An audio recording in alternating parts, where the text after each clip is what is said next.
Derrell Peel, our livestock marketing specialist, is here now. And Derrell, let's dive right in with this runaway cattle market. You know, it's been seasonal strength. We looked for that. We thought that would happen, but it's really been more than that, I think, in many cases. And so it's been pretty across the board. Fed cattle prices have gone up. Boxed beef price has gone up dramatically.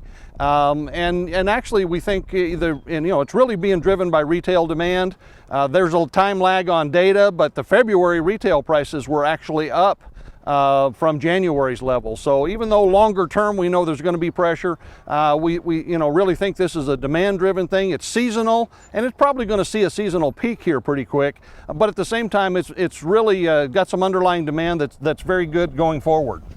In terms of production, we're winding down the first quarter of the year. How are things looking? Well, you know, production is still up year over year, and our prices on a year over year basis are below last year. We expected that. They're just stronger than we expected in terms of this seasonal increase. So, you know, it's really kind of a normal year in some sense in that we're seeing the normal seasonal pressure. We've thought that 2017 was going to be more of a kind of sideways year compared to the adjustments we made last year, and it really looks like we're on track to see that at this point. Does that change anything as we kind of move forward through the rest of the year? I don't think so. I mean, I think it gives us, more confidence that even with the increases in production we're going to see, if the demand is there, and that's what we think we're seeing right now, then we don't have to see a lot more overall price pressure. We'll see some seasonal price changes as we go through the year, but really nothing necessarily beyond that at this point in time. We were out in Harper County earlier this week and saw some of the devastation from the wildfire that burned through there and then on into Kansas. What kind of questions are you getting about how that could impact the markets and the people? Well, you know, we do get a lot of questions about whether this will have overall or generalized market impacts.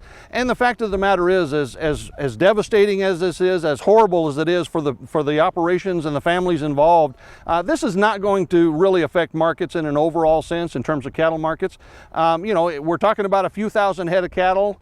At a local level, that's a lot. It's a devastating thing to see, but in the grand scheme of things, it's probably not going to cause any overall market impacts. And so, you know, we have to separate those two effects, I think, a little bit. The focus here really is on those individual operations, helping them get through this and begin the process of recovering financially, but really we won't see any overall market impacts. Okay, Derrell Peel, thanks a lot. We'll see you next time.